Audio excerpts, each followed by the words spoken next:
guys? It's been a little bit. I'm going to do kind of a scale shop hangout video. Got some stuff to talk about. I've got these new RC4 drive rusted wheels. Take a look at those here in a minute. And yeah, I'm going to look at some older rigs and do some little fixes on some stuff. But I don't have a whole lot planned. Everything's still kind of packed and in limbo. So let's get started. I don't know how long these have been out. I saw it in the Black Friday sales emails from RC4 Drive. They have 155 Landies in rust color. So these are the stamped steel Landies. These were, I've got a lot of these, and they're pretty patinaed. And you know, I like things rusty and worn.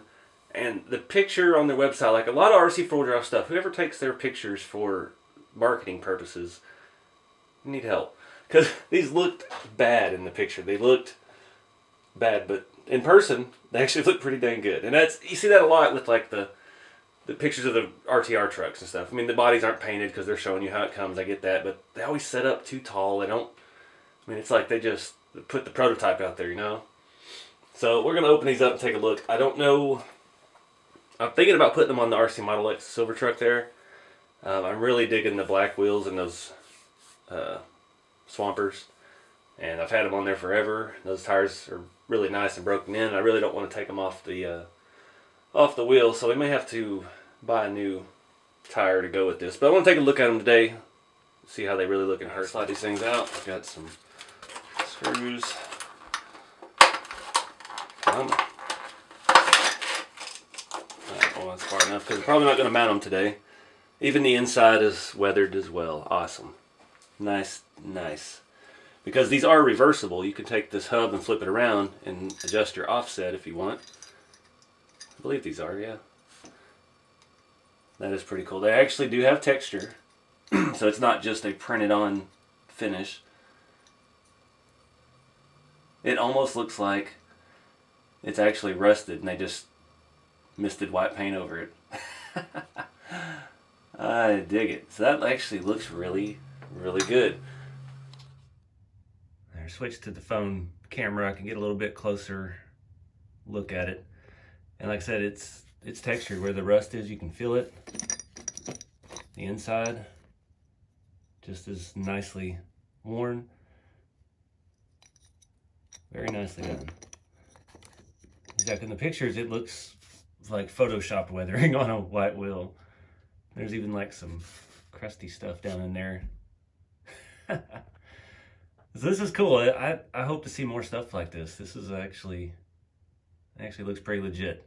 So the only issue I have with them, they're the Landies, they're not the Yoda wheels. So they're 5-lug. Toyota wheels were 6-lug. I got a lot of flack for that back in the day before we had the Yoda ones. I'm having those on my Hilux trucks, but I don't know. I'm pretty set on the black wheels on there. It's those old wagon wheels. I love that truck. It's hard to change anything on it. Well, we updated the interior last time and did the new RC4 Drive interior. Did it all blue, and yeah. Other than weathering the interior, that truck's pretty well set. Performs fantastic. Needs some electronics upgrades, but yeah. So I don't know if those would be the candidate. I haven't got the Amigo out. Let's see if maybe those are the 155 Landies in raw steel, and they've about 3 or 4 years old now. They're rusting a little bit. You can kind of see it. And there we go. I don't know. They look pretty good. Those big old fat tires on there really look good, but I don't know about the white on the grain. I think it may be a little too much of a contrast. It's hard to tell. But I don't know. I need to do some more stuff with that. That truck runs and drives great. It's excellent. It's just severely overpowered. It's way too fast. Every time I drive it, I bend leaf springs because it pops wheelies, and it's just a little overpowered. I got the Holmes Hobby motor. I don't remember what's in there, but it's a little overdone. Well, I don't have any tires to put on there just to get a look at it with some rubber right now. I've already packed all the wheels and tires up. I don't know what's going to happen with the house thing. I'm maybe stuck here till after the first of the year. I may take the house off the market and come back closer to spring when things start picking up again. And I don't know yet. If I do that, I'm going to have to unpack some stuff so I can keep making videos, because I'm really bored without making videos. And yeah, got a lot of stuff going on. Not RC related, unfortunately. I'll put a link in the video description to these wheels. They were, for their Cyber Monday, I think they're still $55. You know, and if you won't, shipping's kind of high, so you need to buy anything else, go ahead and get it at once. I just jumped on them because I hadn't seen them before, and I thought that was pretty cool. But let me know in the comments what you think I should put those on. If any of these trucks I've got, or anything else, other ideas. So let's see what else we can work on here in the scale shop today. Alright, so as I mentioned, the Amigo is way too fast, and I don't remember what's in it. I'm trying to take a look in here. We got a Holmes Hobby Torque Master Expert 40 turn. Good lord. This is the Hobby Wing 1060. Probably, well, I run those on the 1800. I don't know. It's too fast. This is a RC4wd drive Trail Finder 2 short wheelbase. So it's got all of your basic RC4wd drive stuff. Got the Yoda 2 axles, the R3 single speed, the regular transfer case. Single leaf springs, which that's how these come. You can see these are bent a little bit here because it does come down hard after wheelies, and it was fun to jump a couple times. The shocks on this I've completely Frankenstein built out of probably 6 or 7 different RC4wd drive ones. See, it's got white ends on there, but it's a silver shock up front. Got different shafts and different everything's all just mixed together to try and get the most flex out of this that you can, because this being such a short wheelbase, transfer case, yeah, I made a custom mount for that. Does it had the regular RC4wd drive big giant bulky aluminum thing, so I raised it up, and you see it does rub the transmission a little bit in the front, just trying to get it to set as low as possible. And yeah, made the pinion angles even worse, but I love this thing, so we need to slow it down a little bit. And yeah, lots of custom stuff. Got full exhaust made from brake line. I've got a custom steel welded rear bumper, a custom steel welded front bumper, license plates, full interior. It was my first interior build, and it's not great, but it's not bad. Used a lot of different things. It's got, these are Tupperware, you can see it's filthy. My CB antenna, styrene. The roll bar is actually bolted together because that was before I started brazing or trying to weld anything. Some race seats. The dash is from Luke's Models Mitsubishi Pajero, and it's been added CB radio and stuff in the inside. Lots of little stuff, but she's old. That was the original Tamiya body. It's got a Savox servo of some sort in there that I probably paid way too much for, and it's not very good. Made that front bumper. One of my favorite rigs. I just need to slow it down a little bit, because every time I get out there and drive it, it's just too fast, and I start doing stupid stuff with it, start bashing it a little bit, and I end up having to re-arch leaf springs and things of that nature. Again, the only problem with this that I've ever really had is the way the body mounts. Having the full interior, couldn't do any of the traditional body mounts, so there's bolts in the back with spacers, and then I've got some aluminum brackets in the front that bolt to the bumper mount of the chassis, and it's just a convoluted mess. The battery is in the armrest, and it's just difficult to get it in and out, and if you get it in there and you don't plug it in, it's a pain in the butt to get it plugged in, but I don't know. So here's one you hadn't seen in a while.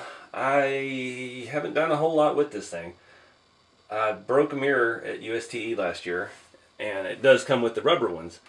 And I remember in some other videos that the rubber ones don't like to stay put. So just taking it up to my land, bouncing around in the car, that mirror has come loose. I'm going to fix that hopefully today. The other one stays upright, but it's not really. So I don't know if it's going to take some Loctite or what. There's just a screw inside of here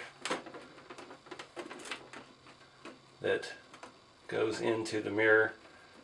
So I'm not sure the best way to go about this. Apparently it's just another thing that had come loose from the bumpy roads to my land. It's still a little soft. I'm afraid to go too much more on it because it's just, you're just threading in the rubber. I don't know how well that'll hold over time. If it comes loose again, we're going to have to fill it with Loctite, I think. That might do the trick. It's hard to get in here because I don't have a short enough driver.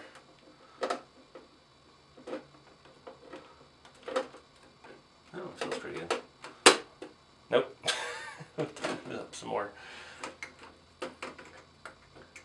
I haven't got a whole lot of wheel time on this thing.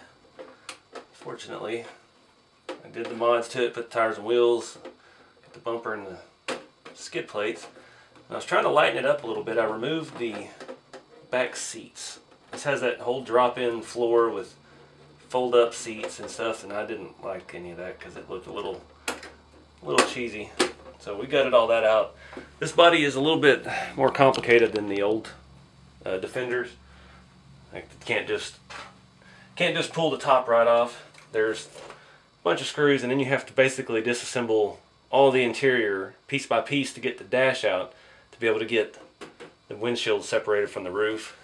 So I'm sure if you buy it in the kit form, you can build it however you want. And they do have the half cap option. You can swap on to any of them. And I think the kit version comes with both, so you can choose how you want to do it. I like the half cap. I always wanted to do the truck Defender, but I don't know. I'm thinking this one, we may eventually take that top off because it is a pretty heavy body. But need to tune more on it, get the suspension more dialed in. And that's one thing with these new Gelande 2s. The body mount system is tricky. Basically got to still do the 3 things on the back bumper, and then you have 4 body clips that you got to line up underneath that are extra small. I think when I drove it last time at my land, I was lucky and got 2 of the body clips on. But otherwise, it's been an awesome truck, and I like these tires. Aren't my favorite tread pattern. The ones that I showed you on the Amigo were the older versions of these. They're the Mickey Thompson. No, these are the Dick Seapeck. These are extreme country, and the other ones I think are rough country or another kind of country. I don't know. They have a little less aggressive tread, and they're a little bit flatter and squarer than these, but these are about the same width. And on the 1.9, it actually fits this thing out pretty good. See, I still don't have the body mount on there all the way. But that thing is still box stock. We still got the twister servo and 45 turn RC4wd drive motor. Definitely need to upgrade this bad boy a little bit. Get some Holmes Hobby goodness going on under there.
Alright guys, I finally got it out for a drive.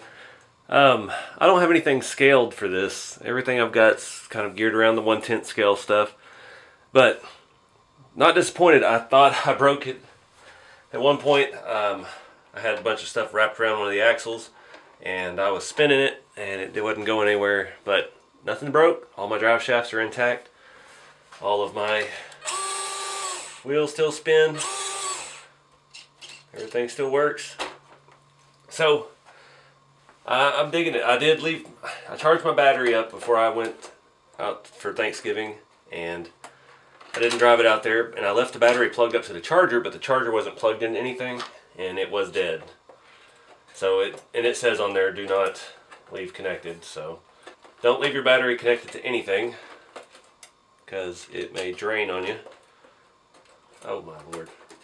These wipers are probably going to break. But overall, I'm still pretty excited about this. I see now why Jeremy's making a whole 18th scale crawler course, because your 10th scale stuff won't really work for it.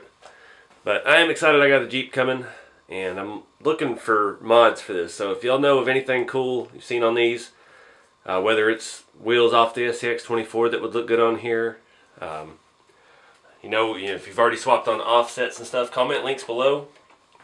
Share them with me. I'm looking for little cheap, inexpensive things to do to my little cheap, inexpensive rock crawler. But it's pretty slick. I still dig it, and I haven't broken it yet. So I'm gonna wrap this video up, guys. I appreciate y'all watching. I know it's not been the best content lately with everything with me moving and all that. So hopefully we can find some kind of balance here in life, and I can get back to regularly scheduled programming and do some more cool stuff. We still got to do some work on the rat rod. The green one there in the background, I don't have the welder packed, so we may try to tackle that here in the next week or so. Finish that chassis up and start looking at mounting the body.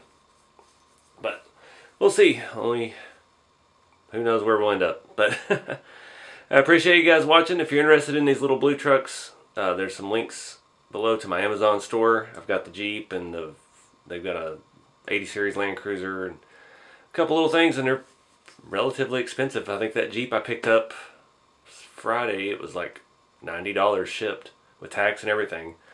And yeah, I think the truck's still like $112 right now currently.